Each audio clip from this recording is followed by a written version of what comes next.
menyingkirkan Candrakirana. Buatlah dia pergi dari istana, agar Raden Inu menjadi milikku, katanya.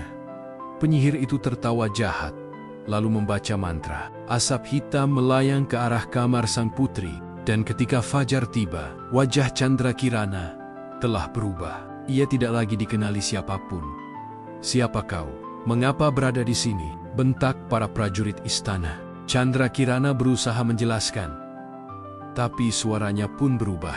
Ia diusir dari istana, tanpa tahu harus kemana. Dengan hati hancur, ia berjalan jauh, meninggalkan Kediri. Sambil menatap langit, ia berjanji, "Aku harus menemukan Raden Inu dan membuktikan siapa aku sebenarnya." Untuk melindungi diri, Candrakirana menyamar sebagai seorang pemuda gagah bernama Raden Panji Semirang. Ia memotong rambutnya, mengenakan pakaian laki-laki, dan mulai berkelana. Dalam pengembaraan itu, Panji Semirang terkenal sebagai pemuda pemberani dan bijaksana. Ia membantu rakyat kecil, melindungi kerajaan dari musuh, hingga diangkat menjadi panglima perang di negeri tetangga. Semua orang kagum pada keberanian Panji Semirang. Tak seorang pun tahu bahwa di balik wujud